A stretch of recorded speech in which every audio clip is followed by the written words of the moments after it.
Hello! In this video I'll show you how to change oil and perform a full service maintenance and show a 47mm fork, but actually this applies also on 48 and 49mm forks. The difference is also a oil level, and that's all.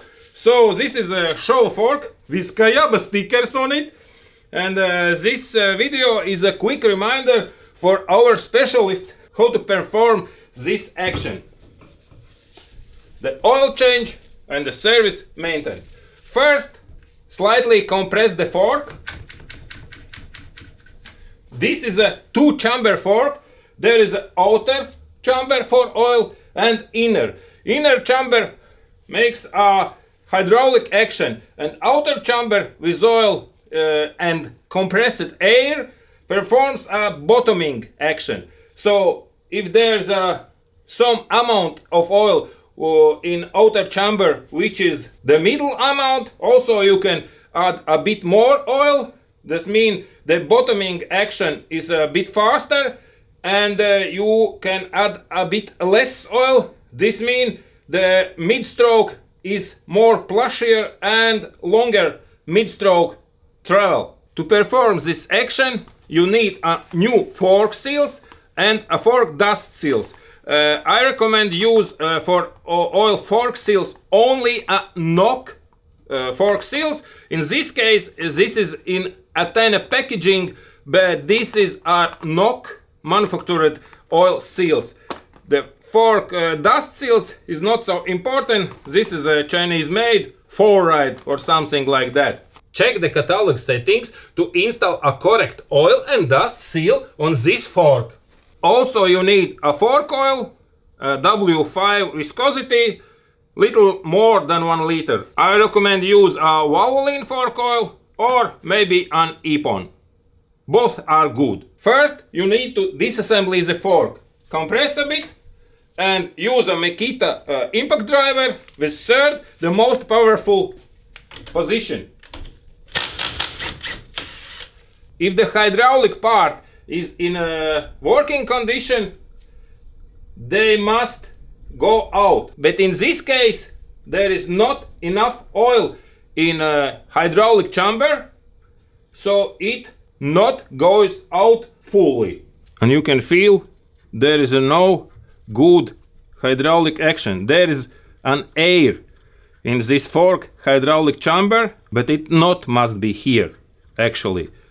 The inner chamber must be filled with oil and compressed with spring.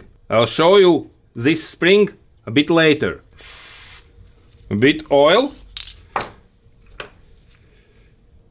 Unscrew the clicker. If you want to keep your settings, then first screw it in and count the clicks. In our case, we're not trying keep old settings. So unscrew the clicker and after unscrew the lower bolt. Be very careful with this shaft not to hold this shaft with pliers, because there is a seal inside inner chamber and you can damage the seal if there is some marks from pliers. Screw was removed. Also remove the adjusting rod. Release the compressing. Now let's disassemble the lower fork leg from outer fork leg. Remove a dust seal. Under the dust seal is this stopping ring. Now with small hits remove the oil seal and bushing. If you cannot remove the seal because of maybe it's a bit larger diameter than original or something like that, then you use a heat gun and heat this portion of fork, and the seal must be going out easily.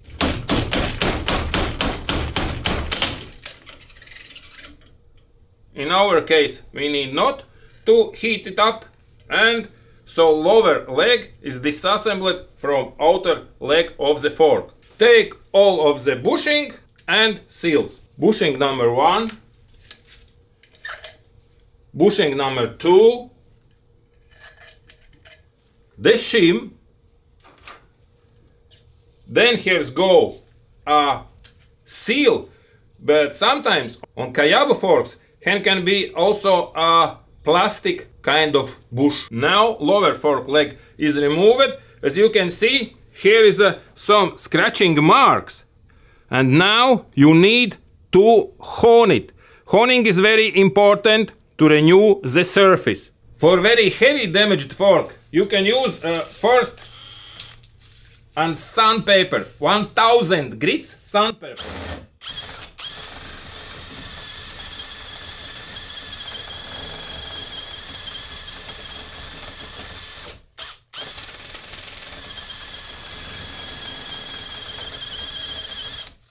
Then use the metallic cloth for dish washing.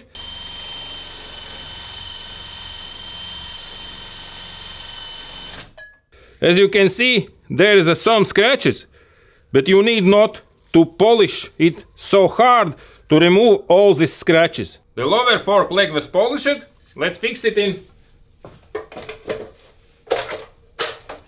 assembly position. To assemble a lower fork leg with dust seal and oil seal, you need a oil seal bullet, some plastic sleeve, but also if you haven't one, you can use a paper tape like this. Use the paper tape to protect oil seal from scratching on this bush fixating groove. Clean it up. Also clean your hands. First install a dust seal. Then you need to install an oil seal and you need to grease it. To grease a dust seal, I'm using a Kayaba special fork oil grease and mix it with silicone grease. So a bit of fork oil grease and a bit of silicone grease. Mix it together. Install the oil seal with open position to oil. And now take this grease, slightly bend an oil seal. That's the way the grease can go in under the seal. Remove the fork bullet. Now, after the oil seal was installed, install the shim. It's better to always install also a new bushings, because especially a lower bushing collect and sand on its Teflon surface. So let's install a new bushing. Bushing number 1 and bushing number 2. The lower fork leg now is assembled. Let's disassemble the inner chamber. In this case, it's not working properly. Here is a oil seal for inner chamber. Inner chamber must be filled with oil. The inner chamber spring compresses the oil pressure. It must go out full way. But in this case, it stops here. So hydraulic part on this fork does not work properly, because there is not enough oil in it.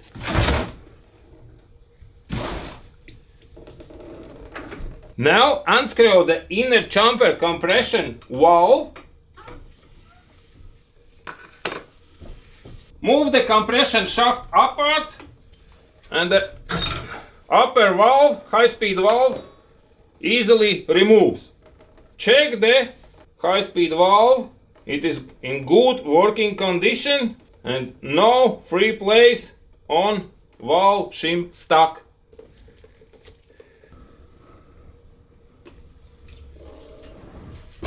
Pump the old oil out of inner chamber.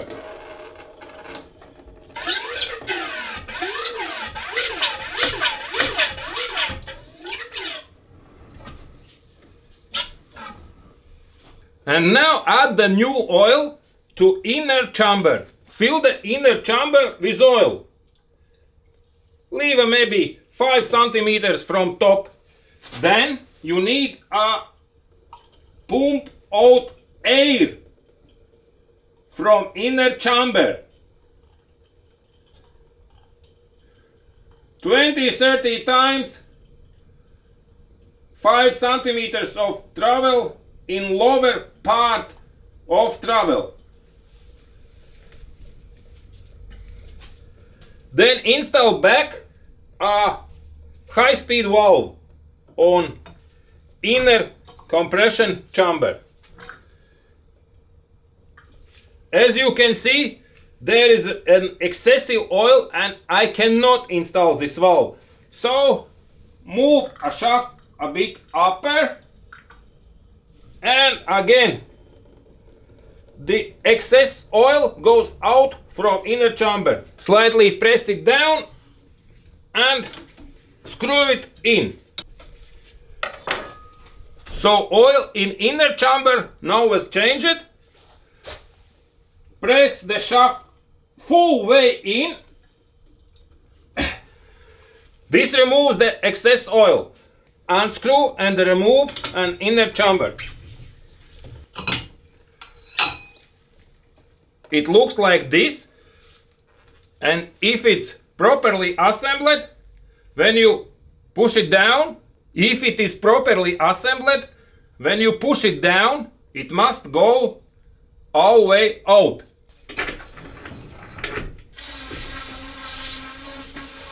Assembly a fork leg. Here you need some special tools which suits the fork diameter to press in the fork oil seal. First hit down the bushing in his place.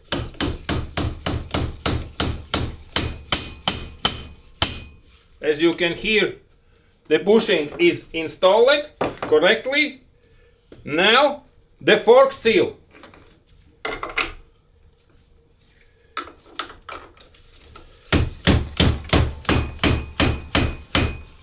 The seal was installed. If you haven't these kind of special tools, you can use something else. For example, this kind of half pipe.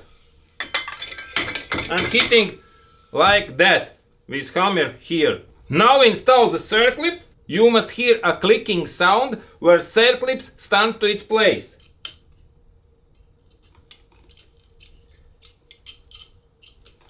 If it doesn't, so maybe then a fork oil seal is not installed, or it's not right for this fork.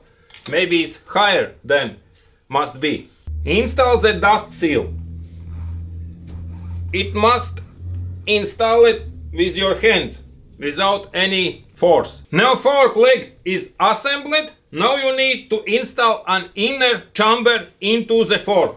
Assemble the inner chamber with spring, like this, and install it into the fork, like this.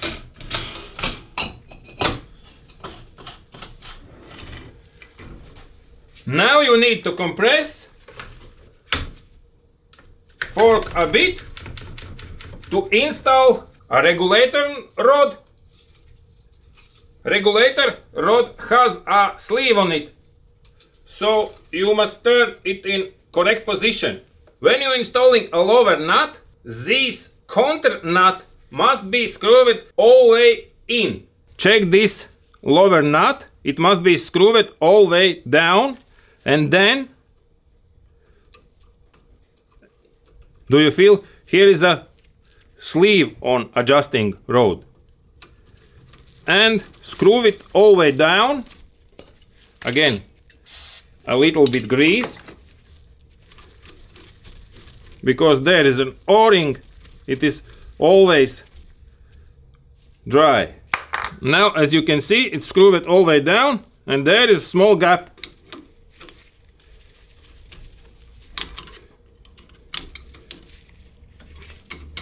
Tighten the lower nut with 5 Newton meters of torque. Try to not over tighten, because this aluminium shaft is with a hole in it, and it's very fragile. You can easily damage it if you try to tighten it too tightly. First, the weakest setting on Makita impact driver. Release the compressor and screw it down. Now you can adjust a rebound setting on your fork. Turn the clicks all the way in till it stops and turn 11 clicks out. 1, 2, 3, 4, 5, 6, 7, 8, 9, 10, 11. You need to add oil to outer chamber. This is Showa fork 47 mm from Honda 250. To check a correct oil amount for this fork, you can visit a RaceTech website and there enter your bike parameters and voila, 370 grams for Showa 74 mm upside down fork. And it must be filled with 370 grams of oil.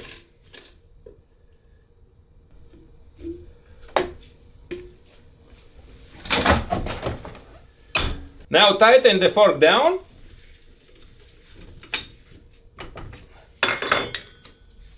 And adjust the compression clickers.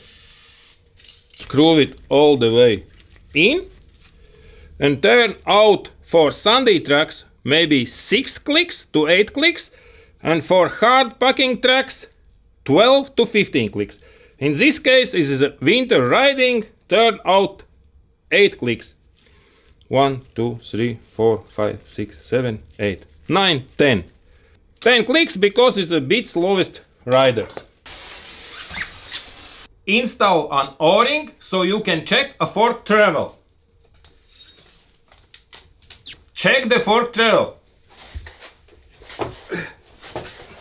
The fork travel was maybe, it's a soft fork, it's maybe for 75 to 85 kilograms rider. My fork travel, my weight is 110 kilos, is like that. So if there is a heavier rider, you need to add maybe 20 grams oil in outer chamber, and this reduces a fork travel by maybe 1 centimeter. So this is how you can change oil, perform a full maintenance on Showa 47 mm fork and also on all other motocross and enduro forks. That's all for today. I hope you like it, so press that like button and пищалюху!